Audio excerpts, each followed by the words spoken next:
Eh bien, mesdames, messieurs, c'est un vrai bonheur que de me retrouver en cette fin d'après-midi dans un lieu aussi magnifique et aussi historique, et de retrouver sur cette tribune beaucoup d'amis et par ailleurs de personnes que je respecte. Mais il fallait que la tribune soit à la hauteur de la salle, car il y a quelques intelligences qui sont ici.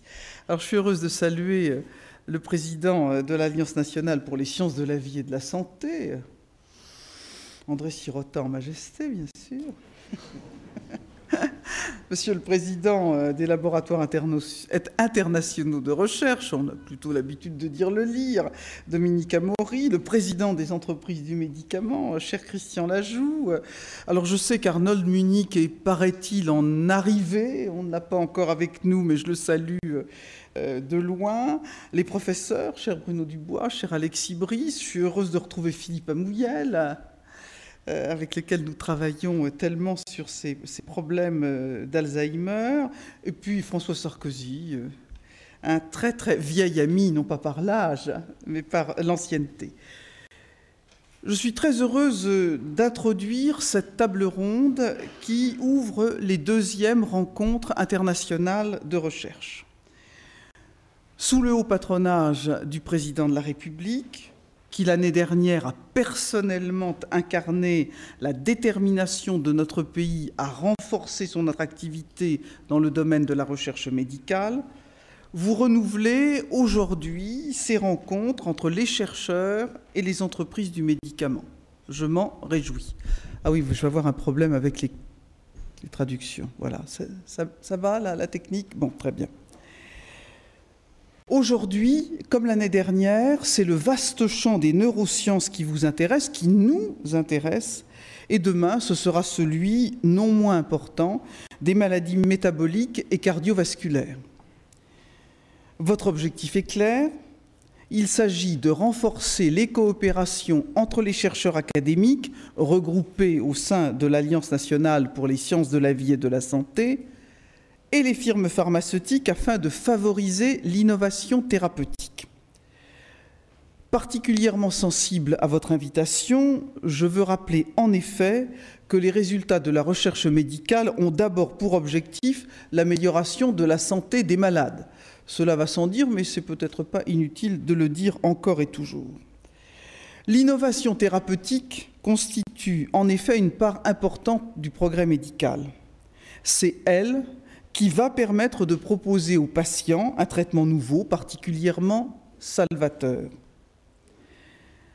L'administration de ce traitement aux malades est l'aboutissement d'une longue chaîne dans laquelle sont intervenus de multiples acteurs.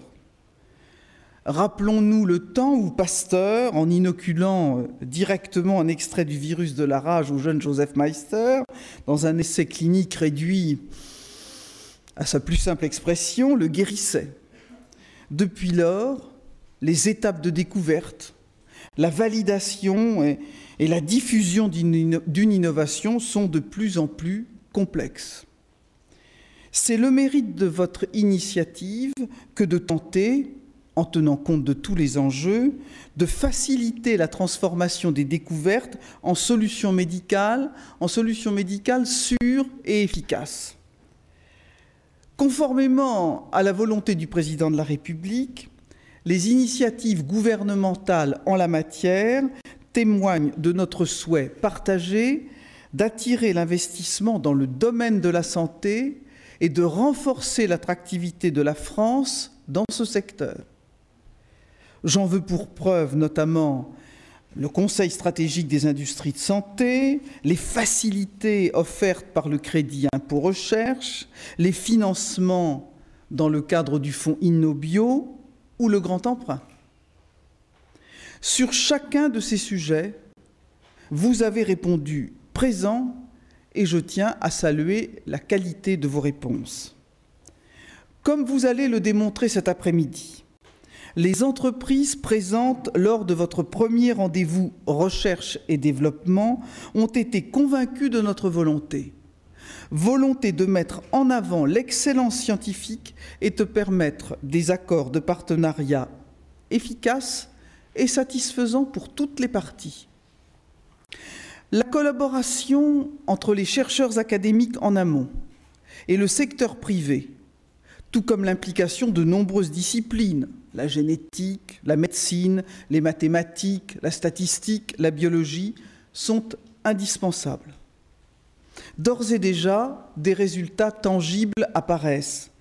Le rétablissement de la confiance et l'accent mis sur l'attractivité de la France ont débouché sur l'engagement de certains industriels à doubler leurs investissements dans les partenariats de recherche et à investir dans le fonds Innobio de façon tout à fait significative. La prise de position forte du chef de l'État en faveur de la recherche biomédicale comme vecteur de croissance et la reconnaissance des entreprises de santé comme une industrie stratégique. Ces deux facteurs ont joué un rôle moteur auprès des industriels en leur révélant la capacité attractive de notre pays. Au-delà des contacts multiples qui se sont engagés durant toute cette année, un certain nombre de laboratoires sont en phase de négociation de contrats. Vous le savez, ce n'est pas à vous que je vais l'apprendre, le temps industriel n'est pas le temps politique. D'ailleurs, je ne sais pas qui doit le regretter, les industriels ou les politiques, mais enfin, passons. Donc le temps industriel, en tout cas, n'est pas le temps politique et la concrétisation des contacts peut être longue. Mais la première pierre de l'édifice a été posée avec le rétablissement de la confiance et du respect mutuel. La pérennité d'une telle démarche est importante et constitue, dans ce domaine comme dans d'autres, un élément majeur de la confiance entre les partenaires. Nous en avons tous conscience en ces périodes difficiles en termes de choix budgétaires. Le vieillissement de la population, avec ses conséquences en matière d'incidence des maladies dégénératives, et notamment neurodégénératives, doit être pris en compte. Toutes vos interventions vont en être l'illustration. À cet égard, je veux saluer bien sûr les actions mises en place par le professeur Alexis Brice au sein de son institut thématique neurosciences. Vous me permettrez de m'attarder un instant aussi sur les réalisations dans le cadre de la Fondation de coopération scientifique Alzheimer. Je pense à l'identification l'année dernière des gènes de prédisposition à la maladie d'Alzheimer par l'équipe de Philippe Amouyel, ainsi qu'à la mise en place toute récente du Centre automatisé de l'image sous votre responsabilité, Bruno Dubois. Je pense également à l'élaboration d'une cohorte nationale de 2000 patients dont le suivi régulier, clinique, biologique, radiologique, constituera en lui-même un véritable outil de recherche sur la maladie. Mais je veux rappeler que l'assurance maladie finance aussi nombre de projets de recherche. Ne l'oublions pas, c'est l'assurance maladie qui finance la recherche clinique en France au titre de l'amélioration de la qualité des soins à laquelle, vous le savez, je suis très attaché. Les contrats hospitaliers et les appels d'offres de recherche translationnelle qui ont remplacé les contrats interfaces, les programmes de soutien aux innovations coûteuses, le programme hospitalier de recherche clinique, que chacun désigne par son acronyme, PHRC, autant de réalisations qui permettent la mise en œuvre de l'innovation thérapeutique. Ainsi, entre 2006 et 2010, ce sont 168 projets dans le cadre du PHRC qui ont été financés dans le domaine des neurosciences pour un montant de 40 millions d'euros. Pour la maladie d'Alzheimer, à la moitié du plan, 45 projets ont été financés pour 22 millions d'euros, soit exactement la moitié de l'objectif final qui avait été fixé à 45 millions.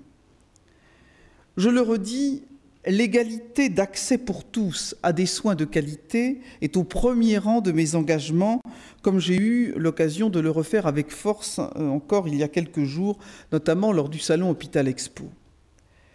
Sur ce point, je veux illustrer de façon très concrète notre implication solidaire pour que la recherche profite à tous. Si la France est citée en exemple en matière d'accès aux thérapeutiques nouvelles, c'est grâce à un financement spécifique des thérapeutiques innovantes et coûteuses. Ce financement permet aux médecins une prescription qui ne pèse pas directement sur l'hôpital. Cette disposition, certes, a un coût élevé. Précisément, pour que ce coût ne devienne pas insupportable, pour que ce système qui permet un égal accès à tous des médicaments innovants et coûteux joue pleinement son rôle, la liste doit être régulièrement mise à jour. Les médicaments devenus courants ne doivent plus y figurer pour qu'il soit intégré de nouvelles thérapeutiques. En conclusion, je veux redire, en conclusion de mon discours et en ouverture de vos travaux, je veux donc réaffirmer l'attention toute particulière que porte le gouvernement à ce type d'initiative novatrice. Alors je sais, j'ai appris avec un grand plaisir que c'est le chef de l'État en personne qui aura l'occasion demain de venir vous apporter sa propre vision et au-delà de sa vision, son soutien. Je pense que je serai là pour l'écouter et pour être à nouveau avec vous. En tout cas, d'ici là, à toutes et à tous, je souhaite de très fructueuses rencontres. Merci beaucoup.